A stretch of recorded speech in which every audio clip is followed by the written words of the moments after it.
we saw the acceleration of the chief procurement officer. All of a sudden, you have a seat at the executive table. So if I'm a board of directors, I want to know, where's my supply chain risk? That became the number one priority thing that happened all of a sudden in the entire really business world. The requirements of a strong procurement professional are different now to what they were 15 years ago. Technology plays a massive part now as well, in various different parts of what we do. Welcome to episode 4 of the Raindrop Think Tank series. I'm Dave Cravens, and I will be your host for today's session. Today, I'm joined by two of our good friends from across the pond, Guy Whiffen and John Pollard from the Procurement Hive, along with our usual host of Ward Carson from Raindrop. Today's topic is the procurement talent, current state, and future direction. Hey, Guy, I'll start with you. I mean, this has been the perfect storm in the last few years in the procurement profession. I mean, first it was the Great Resignation, then baby boomers are starting to slowly retire, and then whammo, shortages, supply chain disruptions, you know it, all the things from the pandemic. So tell us what's going on from your perspective. Yeah, thanks, Dave. And I mean, you didn't even mention COVID there. You did say the word pandemic, but no, look, it has been a very challenging few years for everyone in business, no matter what area you work in. And today's topic that we're going to talk about in terms of that talent in procurement. John and I have been working in the procurement space in recruitment for 18 years, coming on to 19 years now. And I guess the first thing I'd say is, how many procurement people have you met or spoken to who actually chose to work in the procurement profession? Because everyone you speak to says, I didn't, when you say, how did you get into procurement? Oh, well, I, fell into it. So the talent shortage, or that battle for talent in procurement is nothing new, because people have always been just falling into it as a career path. So, and actually, when I think back to when John and I both started back then, hiring managers were already thinking quite laterally about where do they find these talent pools of people? Because many used to say to us, look, we can teach procurement. But what I can't find is someone who's worked for 3 or 5 or 7 years within a creative agency or digital marketing agency, that they really know the nuances of how to go about putting in place a contract with people. So I think that's something we've seen less of recently. And in reality, sorry to jump in, but how many, you can probably count on 2 hands when you've got a procurement professional who's hiring, who's actually followed through with that thought process and hasn't reverted back to the usual requirements that are banged on a drum every time they're trying to recruit for a category manager. Yeah, and I think maybe hiring managers have been spoiled more recently in that as the market and procurement has evolved as a profession, perhaps it has been easier for them to be able to say, right, well, I need someone with 10 years pharmaceutical experience and that they've, been buying marketing services or IT software in that sector. And as the market gets tougher, you have to think about how you broaden that horizon and how you think outside the box to attract that talent. So, John, I don't know if you want to pick up from there. I just think not only has procurement as a function evolved, the world has evolved around it as well and changed, which means that the requirements of a strong procurement professional are different now to what they were 15 years ago. But also recruitment into any profession is different now. It's you've got a big focus on diversity and inclusion, for example. And all of these different changes are changing the dynamics of where you search for talent and where those pools can be found. And I just think, I suspect we'll probably talk about this at some point, but technology plays a massive part now as well, in various different parts of what we do. And in terms of what procurement professionals are looking to recruit into or recruit for. So Yeah, I mean, I just think I echo what you said, Guy, ultimately, that there's always been challenges when it comes to finding talent. It's just different now to what it was 5, 10, 15 years ago. And we have to adapt.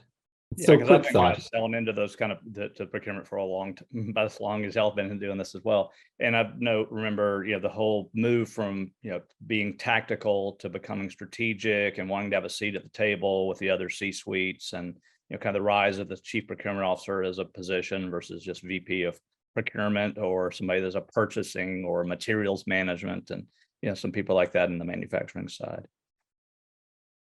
Yeah, so I think that where I want to go with this is you have you had a world event, a pandemic that happened.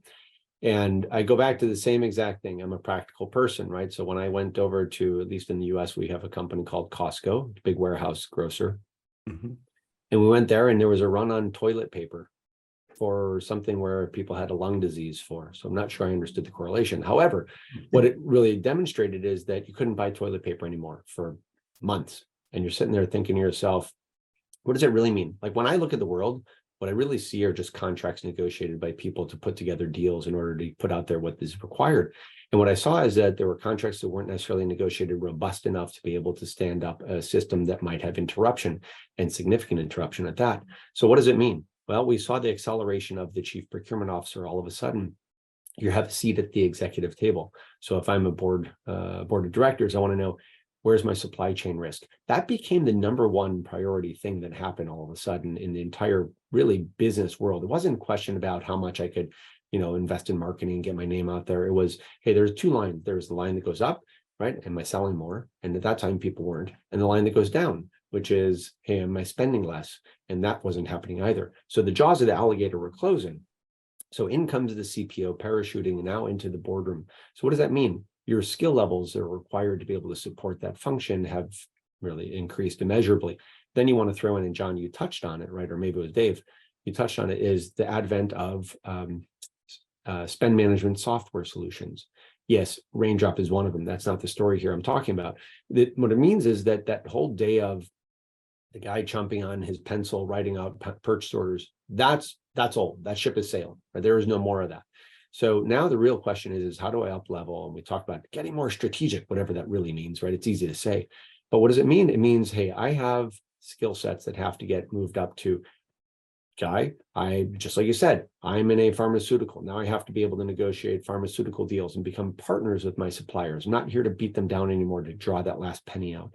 Right? How do I up level what we're getting from quality? How do I ensure risk? How do I meet our DEI initiatives? So that whole movement towards providing more value.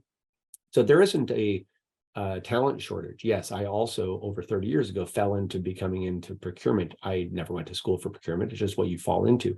And so it's just what you do with it and up level that skill to be more relevant towards what ultimately is you're seeing now. The board of directors are saying, hey, am I measuring my risk? Is my supply chain robust? Is my sourcing actually providing value?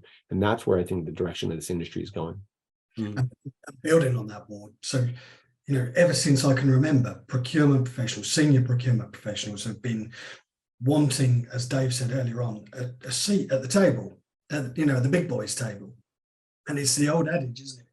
Be careful what you wish for, because once you get there, you then have to build yourself a team of strategically focused people, focusing on all of the elements that you've just talked about, Ward, and more, and so you've got to find those people. Where do you find those people? Well, I think just to go back to the point of you're falling into procurement, now there are, really great, globally recognized qualifications, in procurement and supply chain management, and young adults are now actually pursuing it as a career. And I guess I don't want to get into the debate around hybrid working and things like that, but if you are a senior leader in procurement and you're lucky enough to have a size of team where you can bring in those graduates into the working environment, I think it's crucial that those people have the best start to their working life by being mentored properly, which ultimately means, you have to have people in an office and have people sitting, in negotiations face to face with suppliers like everyone used to do. I think that's quite an important thing in terms of onboarding and the success of the people that you bring into your team. And we've heard that from some people that they've felt, distanced in a hybrid working environment. I thought you weren't going to bring up the hybrid working argument. Guy. It's just a buzzword. That's But playing mice and men here. Yeah. But it's where, it goes back to, though, finding those people in the first place. It's all very well saying, we want people to be, interacting face to face with suppliers, with stakeholders, etc. You got to have a strategic team of procurement professionals in the first place to take advantage of that. And I guess the whole question mark is where do you find those people at the moment? But it's not a new question. It's a question that has always been out there, and that's why, for example, the procurement hive exists. That's what we do. We find those people. But I'm not trying to sell us as a service, but that's what we do. Yeah, absolutely. And then, kind of my next thought of this is you get the right people with the right skill sets, reward, visibility and giving them to be armed with the information that they need. Well, what are your thoughts around that? I think that you have to have an ecosystem that is, let's call it, I need a 360 review of the financial risk, transparency, contractual view. You have to understand what's happening inside the walls of your company and how that money flows out. And for the people who are actually going to be engaged and informed, it's really understanding how do I build a relationship with my stakeholder base? So let's just say, hey, I'm Ward and I run IT procurement. That's great. The CIO, I want to have a de facto chair at that table. Now, nobody invites you. How do I get there? I have to deliver value. I have to show that. So if I provide insights through the use of analytics, if I demonstrate contracts, if I help reduce risk, if I help bring more value to the table, right? How do I also bring more value to the table? I provide transparency, I provide immediacy. And I think that if you could demonstrate that and say, here's your line of sight. Now, Ward, as a procurement resource, I always kind of created this concept I refer personally to as predictive sourcing. And predictive sourcing to me is all this line of sight that I need to have over the next 12, 18, 24 months to understand what's coming. And then I take a look and say, if I'm a manufacturer, for example, let's say I make laptop computers, whatever.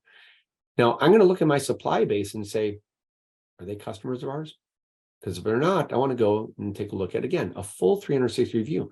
I want to go to my ecosystem, go talk to my sales reps and say, hey, I'm buying $1 million from company X. Are you interested in going to engage with them and see if they might be interested in our laptops or whatever your particular service may be? Now, it's not always applicable. We know that. But in some cases, I think the point is, let's take a look at our technology that gives us insights into who we're spending our money with, what our contractual risks are. Do I have this whole KYS, know your supplier? So if I understand and I know everything about my supply base, then I can go and build strategies with my stakeholders, my CPO, maybe the head of legal, maybe the head of compliance, what have you, maybe the IT organization, and say, let's go after this piece of business so we can start developing, bringing value into the company. And I think that technology is only the enabler of that, right? It's a core foundational component, but you have the people and the processes, and you have to develop processes in order to have your people being able to go do their work. And again, this comes back to the beginning of this conversation, and Guy, kind of you were touching on it, and John, of course, is I have to have the right resources to be able to do, but I need to train them. I have to provide. When I first started in procurement over 30 years ago, I took the Dr. Chester Karras negotiating class, and that was great. And you know the one where Dr. Karras draws on the chalkboard. Yes, chalkboard, not whiteboard, chalkboard. Mm-hmm. He took chalk, he drew a letter A, and then about a meter or two away to the right, he drew a letter B. And he says, where between the letter A and letter B? And he drew a long arrow, and he says, A as I need and B as I have, I got. And where do you see the word procurement interjected in there? And the answer is it's nowhere, right? So you have to go and insert yourself in and deliver that value. Well, somebody has to perceive that you actually bring value to the table. That means your stakeholders have to see that what procurement does fundamentally moves the needle up the value chain. right? So no one's going to just let you in between A and B. You have to go and deliver that. And again, I think that's where this training comes in. So Guy, to your point, hey, I want to have 10 years working for a pharmaceutical company, having done marketing deals. Okay, I could find somebody that could do those things. I could train them, I could up level them. And I think that's where the industry is going into, ensuring that people now have that training they need. I'm going to invest in my workforce to make them successful, because ultimately, obviously, that makes my company successful. Mhm. Yeah. Well, outstanding. I was going to say, guys, I think we need to start wrapping this up. So I want to thank you all for joining us today. And, I think we've learned a lot. It's about finding the right people, getting them the right skills, getting the right information, and helping them to be able to collaborate with the other stakeholders. And that's how this will all be able to improve. So thank you, everyone. We appreciate it. And Thank you. we'll Thank end you. the discussion. Thanks, Dave. Thanks, everyone.